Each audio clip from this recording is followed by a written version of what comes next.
ہنستے ہوئے وہ بہت پیاری لگتی ہے، پتہ نہیں اب وہ ہنستی ہوگی یا نہیں، لیکن اب مجھے اس کے بارے میں نہیں سوچنا چاہیے۔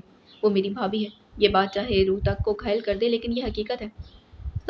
ساری رات یوں ہی بیت گئی، خود کو سمجھاتے اور یادوں میں بھٹکتے ہوئے۔ بارہا وہ اس کے کمرے کے دروازے تک جا کر پلٹ آیا، مہرالنساء کے الفاظ حصہ بن کر سماعت میں اترتے۔ صبح فجر کے وقت حویلی میں چہل پہل شروع ہوئی تو وہ اپنے کمرے سے باہر نکل آیا۔ سخاوت اور رجب علی کچھ فاصلے پر کھڑے تھے۔ بھائی جان، آج آپ کا گھڑ سواری کا پروگرام نہیں؟ سخاوت رجب علی سے پوچھ رہا تھا، جو ہمیشہ کی طرح گھڑ سواری کے مخصوص لباس میں ملبوس نہیں تھا۔ آج نہیں، پھر کسی دن، رجب علی نے کہا۔ آج کچھ تھکن محسوس ہو رہی ہے۔ سخاوت کی نظر حیدر علی پر پڑی۔ آپ علی بھائی سے سفارش کر دیں، اس نے رجب علی سے کہا۔ تمہارے علی بھائی کو اب میری ضرورت نہیں رہی، تم خود کہہ کر دیکھ لو۔ حیدر علی ان کی گفتگو کو نظر انداز کر کے آگے بڑھنے لگا، لیکن سخاوت جلدی سے اس کے آگے چلایا۔ علی بھائی، وہ رجب علی کو نظر انداز کر کے رک گیا تھا۔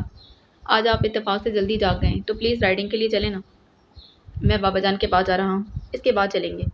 ٹھیک ہے، میں باہر آپ کا انتظار کر رہا ہوں۔ اسے کمرے میں داخل ہوتے دیکھ پیر صاحب سیدھے ہو کر بیٹھ گئے۔ آج اس کی چال میں ہمیشہ والی خود اعتمادی کی بجائے ایک عجیب سی شکست تھی۔ چہرہ تھکا تھا، یوں جیسے میلوں پیدل چل کر آیا۔ ذہانت سے چمکتی آنکھیں نیند کی کمی کے باعث سرخ ہو رہی تھی۔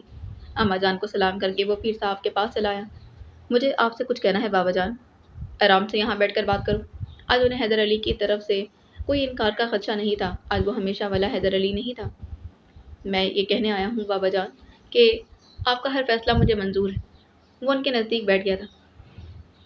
انہوں نے اسے بغور دیکھا، سر جھکائے، انگلیاں ایک دوسرے میں پھنسائے، اپنی بات کہہ کر کچھ دیر تک خاموش بیٹھا رہا۔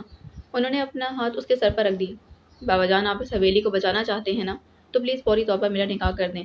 اس نے اچانک سر اٹھا کر کہا۔ میں اور اذیت برداشت نہیں کر سکتا۔ اور اس لمحے پیر صاحب کے سامنے ہر گرہ خود بخود کھل گئی تھی۔ رضیہ بے دلی سے گھر کے کاموں میں مصروف تھی۔ اماں باہر تخت پر لیٹی ہوئی تھی۔ ابا جی مسجد میں تھے۔ فضا پر عجیب سی سوگواری چھائی ہوئی تھی۔ اتنے میں حمیدہ گھر میں داخل ہوئی۔ سلام چاچی۔ وعلیکم السلام۔ اماں نے کروٹ بدل لی، کسی سے بات کرنے کو دل نہیں چاہ رہا تھا۔ رضیہ اسے دیکھتے اس کی طرف لپکی۔ حمیدہ، خیر ہے نا؟ زرینہ تو ٹھیک ہے؟ ہاں، زرینہ بالکل ٹھیک ہے، اس نے تسلی دی تھی۔ میں